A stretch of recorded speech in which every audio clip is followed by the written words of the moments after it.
ꯃꯈꯥꯗ ꯅꯤꯡꯁꯤꯡꯖꯈ꯭ꯔꯦ ꯍꯧꯈꯤꯕ ꯃꯦꯒꯤ ꯇꯥꯡ 3ꯗꯒꯤ ngasi hojik fauba kanglupki irangda ramutang milidani katang tubenna amasung siatra hobase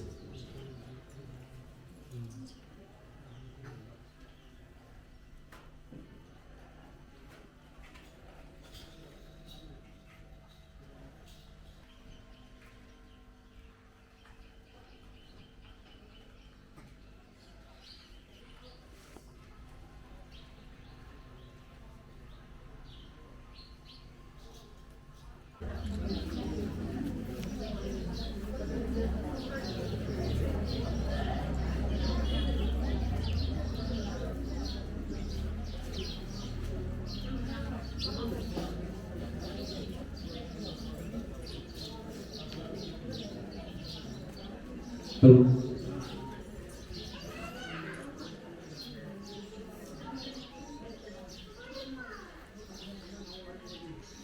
Malam dia pun memakai nani lukta. Malam dia pun memakai nani lukta. Malam dia pun memakai nani lukta. Locin pulang. Ibu tahu nak?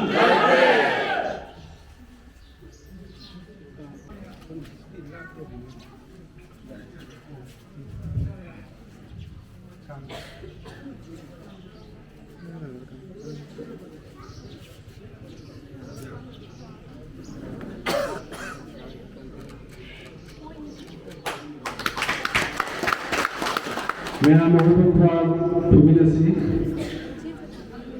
matangda thangjam bimol angong amrazan masaloisem presiden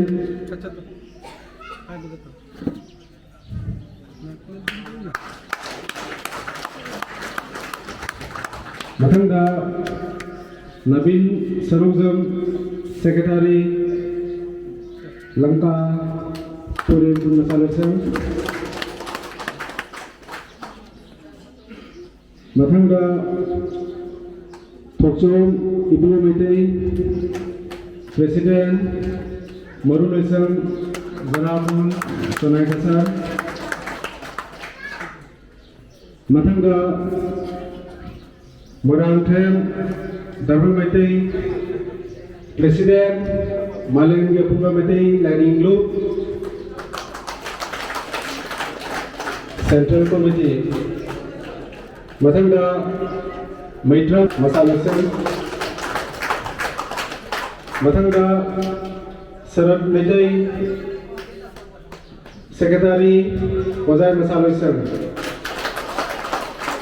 Arwabada Seram Santi Maitai Secretary Sangaipa Masalasan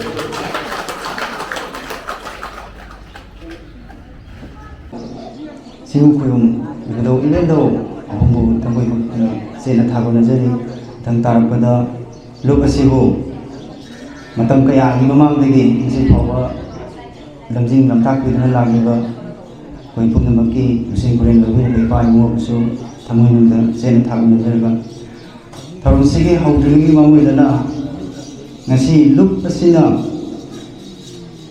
akhoi ge ba tharum thauda tawrakpada maru oina mapong oina shagi achinda kaya kaithokbiraga miyamgi damak shamakini haina khallaba mayamgi damta thabak thogai puhirapa koi thomiloi khara khak koi khangatjaraga asamba khudor bo amamam khaptang pi tanjadu miyam mapung dige lojage koi na khangatjariba miyosingase Bagi Central Committee yang khusus ini Presiden kita harus menguji bagi marup Toktom Syam marup sena sembah kudol konstitusi nabi kini ahan pada irom nongkok ngak pemaitei amai purel malengga pun pemaitei lain lo nungsira yang sembah kudol konstitusi nabi naba saya soal sengsin dirang naba nolong nexing jari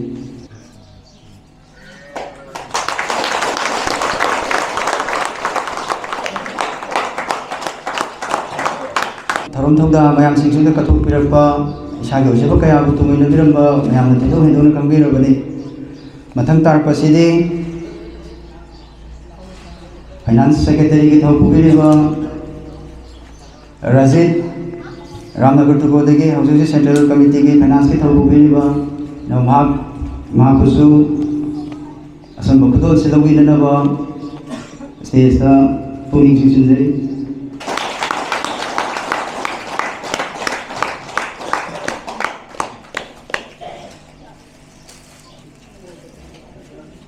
ꯃꯄꯨꯡꯉꯥꯒꯤꯗꯃꯛ ꯑꯔꯩꯕ ꯉꯝꯖꯕ ꯄꯥꯡꯒꯜ ꯊꯧꯅꯥ ꯂꯧꯁꯤꯡ ꯄꯨꯊꯣꯛꯇꯨꯅ ꯑꯍꯦꯟꯕ ꯊꯧꯔꯝ ꯊꯧꯗꯥ ꯀꯌꯥꯗꯁꯨ ꯁꯔꯨꯛ ꯌꯥꯕꯤꯔꯛꯀꯅꯤ ꯍꯥꯏꯕꯒꯤ ꯑꯆꯦꯠꯄ ꯊꯥꯖꯕ ꯊꯝꯖꯔꯤ ꯃꯇꯨꯡ ꯇꯥꯔꯛꯄꯗ ꯃꯩꯇ꯭ꯔꯝ ꯑꯃꯔ ꯃꯩꯇꯩ ꯁꯦꯀ꯭ꯔꯦꯇꯔꯤ ꯍꯤꯡꯂꯥ ꯃꯁꯥ ꯂꯣꯏꯁꯪ ꯊꯧꯃꯤꯕꯨꯁꯨ ꯆꯝꯂꯕ ꯈꯨꯗꯣꯜ ꯑꯁꯤ ꯂꯧꯕꯤꯅꯅꯕ ꯁ꯭ꯇꯦꯖꯇ ꯅꯤꯡꯁꯤꯡꯕꯤꯅꯅꯕꯒꯤꯗꯃꯛ ꯅꯣꯂꯨꯛꯅ ꯅꯤꯡꯁꯤꯡꯖꯔꯤ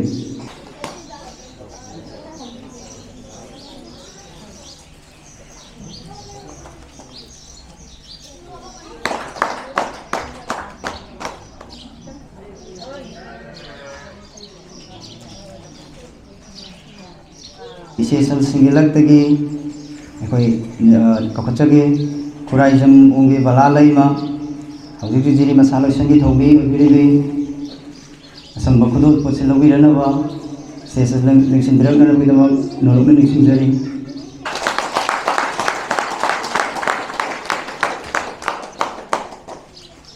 ꯊꯥꯒꯠꯆꯔꯤ ꯏꯆꯦꯕꯨ ꯅꯤꯡꯁꯤꯡꯖꯕ ꯑꯃꯈꯛꯅ ꯑꯩꯈꯣꯏꯅ ꯉꯁꯤ ꯄꯤꯖꯔꯤꯕ ꯆꯝꯂꯕ ꯈꯨꯗꯣꯜꯄꯣꯠ ꯑꯁꯤ ꯑꯩꯈꯣꯏꯅ ꯈꯟꯒꯠꯆꯔꯒ ꯄꯤꯖꯔꯤꯕ ꯃꯤꯁꯛ ꯃꯤꯑꯣꯏꯁꯤꯡ ꯑꯁꯤꯅ ꯃꯌꯥꯝꯗꯒꯤ ꯊꯣꯏꯗꯣꯛ ꯍꯦꯟꯗꯣꯛꯅ ꯃꯈꯣꯏꯅ ꯊꯕꯛ ꯊꯧꯔꯝꯁꯤꯡꯁꯤ ꯇꯧꯋꯤ ꯃꯌꯥꯝꯗꯤ ꯇꯧꯗꯦ ꯍꯥꯏꯕ ꯄꯤꯕ ꯑꯁꯤꯗꯤ ꯇꯁꯦꯡꯅ ꯍꯥꯏꯔꯒꯗꯤ ꯃꯌꯥꯝꯒꯤ ꯄꯨꯛꯅꯤꯡ ꯊꯧꯒꯠꯄꯒꯤ ꯇꯟꯖꯥꯗꯨ ꯈꯛ ꯂꯧꯖꯕꯅꯤ ꯍꯦꯟꯅ ꯊꯣꯏꯅ ꯃꯤꯌꯥꯝꯅ ꯄꯨꯛꯅꯤꯡ ꯂꯥꯟꯅ ꯂꯧꯕꯤꯔꯣꯏ ꯑꯁꯤꯃꯇꯪ ꯃꯇꯨꯡ ꯇꯥꯔꯛꯄꯗ ꯍꯩꯀ꯭ꯔꯨꯖꯝ ꯑꯣꯡꯕꯤ ꯔꯥꯅꯤ ꯇꯣꯝꯕꯤ ꯂꯩꯃ ꯖꯔꯥꯒꯨꯜ ꯃꯁꯥ ꯂꯣꯏꯁꯪ ꯍꯧꯖꯤꯛ ꯍꯧꯖꯤꯛ ꯊꯧꯃꯤ ꯑꯣꯏꯕꯤꯔꯤꯕꯤ ꯏꯆꯦ ꯆꯝꯂꯕ ꯈꯨꯗꯣꯜꯄꯣꯠꯁꯤ ꯂꯧꯕꯤꯔꯅꯕ ꯅꯣꯂꯨꯛꯅ ꯅꯤꯡꯁꯤꯡꯖꯔꯤ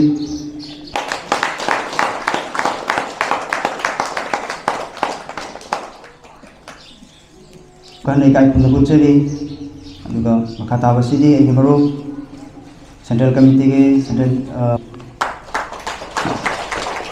ꯍꯧꯖꯤꯛ ꯂꯥꯛꯀꯗꯧꯔꯤꯁꯤ ꯑꯩꯈꯣꯏꯒꯤ ꯃꯤꯒꯤ ꯃꯔꯣꯟꯗ ꯍꯥꯏꯔꯒ ꯙꯔꯃ ꯍꯥꯏꯇꯥꯔꯦꯀꯣ ꯙꯔꯃꯒꯤ ꯂꯥꯟꯅꯦ ꯂꯥꯛꯀꯗꯧꯔꯤꯁꯤ ꯅꯄꯥꯛ ꯅꯄꯥꯛ ꯇꯥꯟꯅꯔꯛꯀꯗꯧꯔꯤꯁꯤ ꯑꯗꯨ ꯀꯅꯥꯅ ꯃꯥꯏ ꯄꯥꯛꯄ ꯀꯅꯥꯅ ꯃꯥꯏꯊꯤꯕ ꯍꯥꯏꯕꯗꯨꯗꯤ ꯑꯩꯈꯣꯏ ꯄꯨꯝꯅꯃꯛ ꯁꯦꯝꯕꯤꯔꯤꯕ ꯃꯄꯨ ꯃꯥꯅ ꯂꯦꯞꯀꯗꯕꯅꯤ ꯑꯩꯈꯣꯏꯒꯤ ꯍꯣꯠꯅꯐꯝ ꯊꯣꯛꯄꯗꯤ ꯍꯣꯠꯅꯗꯕꯗꯤ ꯌꯥꯗꯦ ꯑꯗꯨꯅ ꯃꯌꯥꯝ ꯄꯨꯝꯅꯃꯛ ꯌꯥꯝꯅ ꯋꯥꯈꯜ ꯆꯥꯅꯤꯡ ꯇꯥꯅ ꯂꯩꯇꯥꯅ ꯂꯩꯕꯤꯔꯣ ꯍꯧꯖꯤꯛꯇꯤ ꯀꯔꯤ ꯇꯧꯕ ꯌꯥꯕ ꯍꯥꯏꯕꯗꯣ ꯑꯩꯈꯣꯏꯗꯤ ꯉꯁꯤ ꯆꯥꯔꯒ ꯉꯁꯤ ꯊꯛꯑꯒ ꯍꯌꯦꯡꯒꯤ ꯈꯟꯅꯕ ꯃꯤ ꯉꯥꯛꯇꯅꯦꯕ ꯂꯩꯔꯤꯁꯤꯡꯁꯤꯗꯤ ꯑꯩ ꯈꯔ ꯁꯨꯔꯨꯅ ꯃꯆꯥꯅꯤ ꯌꯨꯝ ꯃꯆꯥ ꯑꯃ ꯁꯥꯅꯤ ꯒꯥꯔꯤ ꯃꯆꯥ ꯑꯃ ꯇꯣꯡꯅꯤ ꯏꯁꯥꯒꯤ ꯏꯁꯨꯒꯤ ꯈꯔ ꯁꯦꯝꯕꯤꯔꯝꯃ ꯂꯣꯏꯔꯦ ꯍꯥꯏꯕꯗꯨꯅꯦꯕ ꯑꯗꯨꯗꯒꯤ ꯍꯦꯟꯅ ꯑꯇꯩ ꯑꯇꯣꯞꯄ ꯋꯥꯈꯜ ꯈꯟꯗꯕꯅꯤꯀꯣ ꯃꯤꯑꯣꯏꯕꯁꯤꯡꯁꯦ ꯍꯌꯦꯡ ꯀꯔꯤ ꯂꯥꯛꯀꯅꯤ ꯍꯪꯆꯤꯠ ꯀꯔꯤ ꯑꯣꯏꯒꯅꯤ ꯑꯗꯨ ꯀꯅꯥꯁꯨ ꯈꯟꯗꯕꯅꯤ ꯑꯗꯨꯅ ꯃꯁꯤꯗꯤ ꯑꯈꯪꯕꯅ ꯀꯞꯀꯅꯤ ꯑꯍꯩꯕꯅ ꯋꯥꯒꯅꯤ ꯁꯤꯃꯗꯤ ꯑꯗꯨꯝ ꯃꯌꯦꯛꯅ ꯇꯥꯗꯅ ꯂꯩꯔꯕꯅꯤꯀꯣ ꯑꯗꯨꯅ ꯃꯌꯥꯝ ꯄꯨꯝꯅꯃꯛ ꯄꯨꯛꯅꯤꯡ ꯋꯥꯈꯜ ꯆꯦꯛꯁꯤꯟꯅ ꯂꯩꯇꯥꯅ ꯂꯩꯕꯤꯔꯣ ꯍꯧꯖꯤꯛꯇꯤ ꯀꯔꯤ ꯇꯧꯒꯗꯕꯅꯣ ꯍꯥꯏꯕꯗꯨ ꯏꯁꯥ ꯏꯁꯥꯅ ꯐꯤꯔꯦꯞ ꯂꯧꯕꯤꯔꯣ ꯑꯗꯨꯅ ꯏꯆꯥ ꯏꯁꯨ ꯐꯥꯖꯤꯟꯕꯤꯔꯅꯨ ꯅꯍꯥꯁꯤꯡ ꯊꯥꯗꯣꯛꯄꯤꯔꯣ ꯃꯣꯏ ꯅꯤꯁꯥ ꯆꯥꯔꯁꯨ ꯌꯨ ꯊꯧꯁꯨ ꯍꯥꯏꯕ ꯅꯠꯇꯦ ꯃꯁꯥ ꯃꯎ ꯐꯍꯜꯂꯨ ꯃꯃꯥꯟꯅꯕ ꯃꯔꯨꯞ ꯃꯄꯥꯡ ꯇꯤꯟꯅ Bidya famunde. Sakta udre. Namzik tana ba.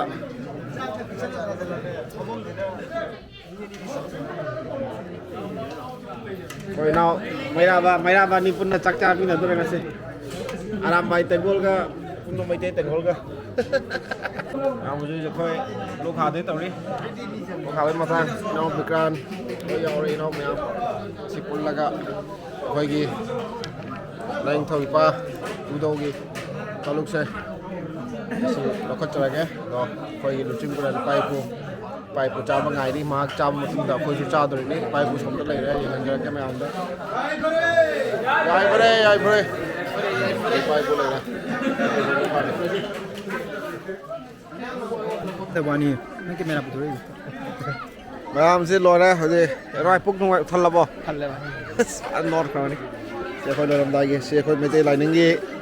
Thầu làm đi, ha sẽ yam phải na băng thóc khỏe, yam phải na luyện cái đấy.